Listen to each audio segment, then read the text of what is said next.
Yeah, so we can't really blame people if they want to post so much on LinkedIn kasi it Yeah. really Yes, works. yes. And I can't imagine how many speaking engagement na na-invite ako because of LinkedIn. LinkedIn, yeah. Kasi nga, they can see kung ano yung mga existing opportunities that you already got. And it's a plus talaga kung you post your certifications. And at the end of the day naman, your tech skills, your certifications can get you so much. Pero your portfolio will say a lot of things aside from that.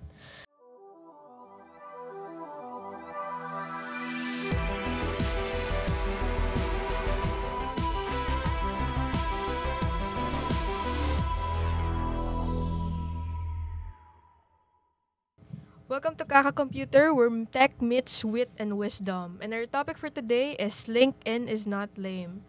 So, I'm Andrea, and I'm currently working as a cloud engineer, and I'm also the tech lead of ICP, or the Internet Computer Protocol, Philippines. So, how about you guys? Do you guys have LinkedIn, or how do you get into LinkedIn? Kasi it's not your typical social media. Yeah. So Yeah. typically we have Facebook, Instagram. So how do you guys get a LinkedIn? Is it one of your requirements during your OJT or something? For me, I started using LinkedIn just after I graduated. So, I sense na parang si LinkedIn siya yung parang Facebook for professionals. Yeah. So, from there, nagtry ako ilagay doon yung mga information ko and education, experiences. But parang na-overwhelmed din ako sa mga nakikita ko sa LinkedIn, yung mga motivational posts and useful si LinkedIn in my case kasi now I realize na from that site to that site I can share my projects, the branding that I am trying to create, and so much more. And how about you guys? Ako, LinkedIn, nag-start ako mag-create ng LinkedIn account nung college pa lang ako. Siguro naririnig ko na rin from other people, like from sa brother ko. Kagaya nga ng sabi niya, parang yun din yung mindset ko before na LinkedIn is parang siya yung pinaka-official like job site. Then after nun, saka ako nag-create ng iba't iba pang accounts from iba't ibang sites. But yeah, during the college, kahit wala pa akong malagay doon, like currently studying pa sa ganitong school. So, yeah, wala pa akong bilang sa industry, but I already created LinkedIn account. So ako, I started using LinkedIn after aking digital marketing na course sa DICT. So, kasi ako nung college ako, hindi ako aware na may mga ganyan pala. Yeah. So, ang ginawa ko nung naituro sa amin yung LinkedIn, doon ko nalaman na it's for professionals talaga. So, nag-start ako mag-post doon about my activity, about my engagements, professional engagements. And yeah, doon din nakakuha ng mga networks, connections. Katulad ni Andrea, doon ko siya nakilala sa LinkedIn. Oh, wow. Yeah. So ako naman, I started creating LinkedIn when I saw someone posted regarding their achievements sa AWS Cloud Club na Haribon. So sabi ko, parang there are a lot of events pala outside school. And that time kasi graduating na ako. So I was actually looking for internship na kahit hindi part ng curriculum mo, you can still be their intern. So sabi sa akin, during that AWS Cloud Club meetup or parang merong silang event, someone talked to me, sabi, parang, do you have LinkedIn? So, I get curious. Sabi ko, I always see LinkedIn everywhere, pero hindi ko talaga alam yung main purpose niya na it's for professionals pala, na you can post any side projects that you got para it's a proof na you're creating something. Yeah. So I decided to create a LinkedIn. Tapos nakita ko na some people na nagte-take ng certifications, doon nila nilalagay. Yeah. So, all the events, nag-start ko rin i-follow si DevCon and everything. So, those events na nakakapag-network ka, minsan, LinkedIn pala yung best way for you to connect with them in the future. And it's such a good start kasi, just like Oscar, we met on LinkedIn na I saw na he's part of the ICT, tas meron din siyang podcast actually. And I got invited. And it is quite nice kasi tech community is a small circle talaga. Yes. Minsan, the person you're talking to, he knows someone who knows someone. Yeah. And Dugtong-dugtong. helpful talaga siya kasi minsan, when you're doing your personal projects, you need someone na specialty niya yung kailangan mo. Yeah. And it's nice to have people who knows people din na kayang i-offer yung kailangan mo na specialty na yan. So that's how I started in LinkedIn. But how about you guys? Is there anything that made you think na LinkedIn is not lame? It's okay to post here, hindi naman siya ganun ka-cringe or something. I think for me, wala pong na-encounter na nagsasabi sa akin na LinkedIn is so lame. Parang ganun. Every time that I meet a new person sa mga meetups, sa mga clubs or groups, always nila sinasabi, bro, may LinkedIn ka. So, I guess LinkedIn can be a tool for us, for professionals, for students, for fresh grads. They must use it properly na lang. To not just, parang, lagay mo dun lahat ng experiences mo, broadcast ka ng broadcast. But then, you must not broadcast only. You must also engage with others in the platform. So, parang nabibuild mo yung profile mo, nagkakaroon siya ng narrative. Hindi lang parang list of facts na ito yung experience mo, ito yung certifications mo. Actually, LinkedIn is such a great transition for me kasi I'm the type of person talaga na I don't usually post on Facebook. Yeah. So, imagine pa na LinkedIn na napakahaba ng caption mo. Ano yung natutunan mo? Sino yung mga kasama mo during these things? So, sabi ko, parang there's a culture in LinkedIn na hindi okay for others kasi parang, when someone congratulated you, thank you so much, parang it's very formal. Yes. So, doon siguro pumapasok yung thought ng mga tao na, medyo lame. parang hindi na na-humanize yung interactions kasi it's very formal nga. But, on the other hand, is there any jobs or internship that you guys got na nakuha nyo sa LinkedIn?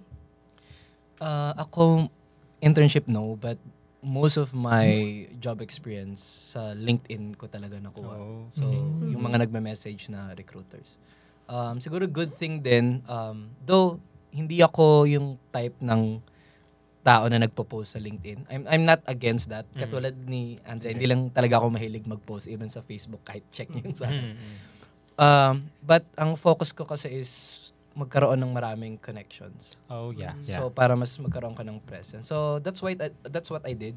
And then i-entertain lang yung mga messages. And then most of my jobs came from LinkedIn din. Well, sa part ko, since I'm employed na, wala naman akong nakuhang invitations. However, sa LinkedIn, doon ako nakakahanap ng mga guests sa aking podcast, ng mga professionals in the tech industry.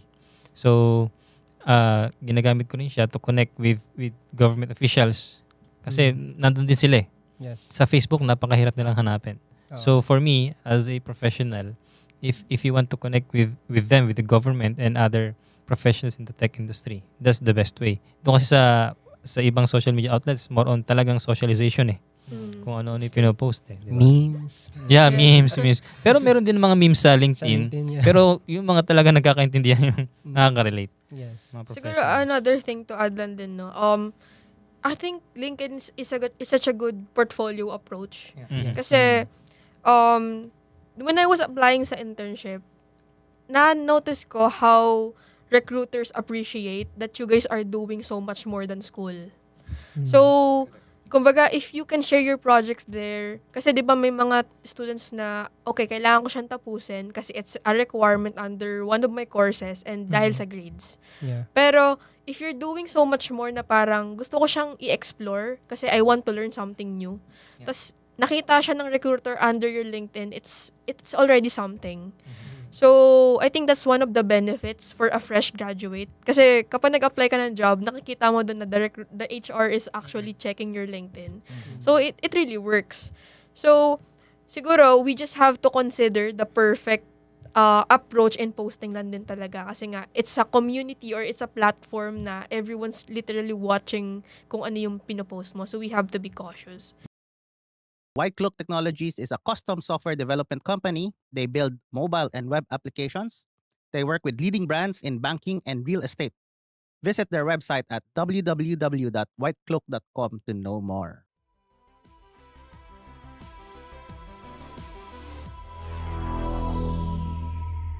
Yeah, I agree. Because imagine, LinkedIn is a job site. Yes. And then, ikaw yung product.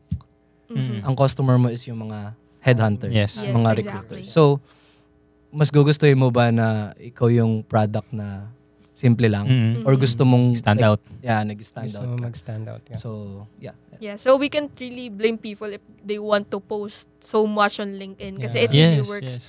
And I can't imagine how many speaking engagement na na-invite ako because of LinkedIn. LinkedIn, yeah. Kasi nga, they can see kung ano yung mga existing opportunities that you Mhm. already got. And it's a plus talaga kung you post your certifications. And at the end of the day naman, your tech skills, your certifications can get you so much. Pero your portfolio will say a lot of things Yeah. aside from that. Yan, so if ever, ano ba yung mga post or certifications na naipost nyo na sa LinkedIn? Are there events, photos with people in the industry, or your certifications under different fields? Sir, yes. Usually, ako, ang pinopost ko, right now kasi I'm a recipient, parang Data Camp Donate Scholar. Oh. So, I'm very grateful to Data Engineering Pilipinas na nag-offer sila ng ganong opportunity. So, I was accepted last year. And right now, I'm grinding those mini credentials, micro credentials na usually, pag na-accomplish ko naman, pinopost ko sa LinkedIn. But then again, it's a reminder for me right now na those are just hindi pa nga on paper, parang digital certificates na proof na natapos mo tong course na to. But then you have to apply what you've learned to real projects that solve real problems. Yun. Totoo. How about you, Charles? Ako, again, di ako masyado nag-post. Pero, meron akong minimal lang na posts. Meron about IBM Cloud Certification. Pero mostly, if mag-post man ako, more on shared post yung ginagawa ko. If there's something Mga repost. mga repost. So, if there's something na interesting, bukod sa, I want to help them share yung ganong, like, say for example, principle, shinare nila. Or magandang portfolio na shinare nila. Apart from helping them to share, siguro may onting additional purpose siya na pag may ibang recruiter nakitang shinare ko yun, so makikita niya nag-agree ako sa ganun kagandang principle. So it's a plus. Ina-amplify for mo me. yung impact nung ano. Yeah. Yeah. So yung profile mo basically, it has to be well curated talaga. Yeah. So yung mga pinopost and dinalike mo rin kasi nakikita siya, di ba, on your wall. Correct. So, how about you, Oscar? Pag may mga students who are posting projects, ganyan, ano yung mga reactions mo? Well, basically, ako kasi is a part-time lecturer. So, ang ginagawa ko, sa mga estudyante ko ngayon, sabi ko gumawa kayo LinkedIn account niyo at i-post nyo dun yung mga projects niyo. Kasi yung mga headhunters, yung mga recruiters talaga, dun din ang way to look for, mga empleyado nila. So, sabi ko sa kanila, i-improve nyo yung LinkedIn ninyo. Kasi ako, kung titignan ko yung mga LinkedIn ninyo, wala. Kasi, ewan ko, kasi sa province kasi namin, iba kasi approach sa amin dito. Kung dito is more on LinkedIn, doon more on Facebook. Ipinopost nila yung mga accomplishments nila sa Facebook, 'di ba? So dito, kung if you are into LinkedIn, talagang professionals. Yeah. So sa part ko naman, ang ipinopost ko is yung mga speakerships ko. Pag in-invite ako ni DICT, pinopost ko doon. And yung mga certificates ko na nakuha. So ako din is scholar ni Data Camp sa Data Engineering Pilipinas. So nag-aaral din kasi ako ng data analytics. So continuous learning lang naman din tayo. Yeah. So yun. Saka aside from yung mga ganong post about events, there are posts sa LinkedIn about mga different approach sa bagong tech stack. So you get Yeah, to be yeah. updated sa Andun. mga patches. Saka aside from that, there are some people na nagpo-post doon who are debugging their projects. Yeah. I Sinishare once nila dun. encountered that na he's looking for a data set na tingin ko I can give. So nag-comment ako. So we get connected and up until now, we actually joined same hackathon ba. So so it really starts on LinkedIn minsan talaga na okay, magaling yung tao na to and front end and I'm in need of a front end developer. So maybe we can collaborate in the future. So dun na pumapasok yung mga benefits ni LinkedIn. And as far as I know, may mga tao rin na nagko-comment about their thoughts on something. Yeah. Na parang makakapagpadali nung project na ginagawa mo. Without, kahit hindi siya man talaga siya unprompted, pero useful talaga siya. Para siyang new Stack Overflow. Yeah, oo. Para siyang forum. So, kung nagde-debug ka, tas you just post a snippet, it's pretty cool na mag-explore. Tas minsan, you'll get updated din kung ano yung mga in-explore nilang technology right now. Meron ding isang feature sa LinkedIn na parang feeling ko sobrang underrated, yung mga recommendations. Yeah, recommendations sa Parang- bandang dulo, no? Pag meron kayong ka-collaborations in another person sa LinkedIn, parang ask for recommendation kasi kikita yon dun sa profile mo and makikita nila, parang may sinasabing magandang tong taong to kay sa akin. Parang ganun. So, yeah. I have a question. About connection. It's either ikaw yung mag-i-invite or ikaw yung in-invite. Do you filter yung connection nyo? For me, I somehow filter. So, chine-check ko rin yung profile nila if we meet interest. That's just like I said, your timeline should be well curated. Your profile should be well curated. So, minsan, actually, it's a good thing may verification na nga si LinkedIn wherein Yes, you connect your meron. company email. So, I filter it. So, minsan kapag ka medyo malayo na or minsan nasa construction industry mo, hindi na. medyo hindi na natin sila. Or minsan sketchy. Aha. Kasi, May mga... like I said, we still need to be cautious sa Yeah. mga makaka-encounter mo dun. So, I think need pa rin i-filter. Yes. Kasi parang right now, may mga parang bots na nagfo-flood ngayon sa LinkedIn na parang hindi siya totoong tao. Ganun. Yan. So ako, if ini-filter ko rin, gusto ko lang din naman na maayos yung aking network. Quality over quantity. Yeah, Yes. exactly. Medyo unorthodox siguro ako. Hindi ako sobrang nag-filter. Because in my mind, say for example, hindi ako sobrang against, but say for example, ibang industry ka, ibang industry ako. Kapag naging connection kita, yung connection mo, pwedeng maging visible din ako doon. So, in my early years, yun nga, again, nung college pa lang ako hanggang ngayon actually. So, ang dami kong naging connection and siguro ang pinaka-downside for me, bumabagal na yung LinkedIn app ko kasi sobrang daming messages. Oh. Merong insurance, so ang dami. But I think may good side din doon kasi mas lumalaki yung network mo. So to the point na sila na yung lalapit sa'yo, hindi na yung ikaw yung maghahanap. True. But yeah. Okay, so, yes or no, to answer our title, is LinkedIn lame? No, absolutely not. Yeah, same as well as me. So, LinkedIn is not lame.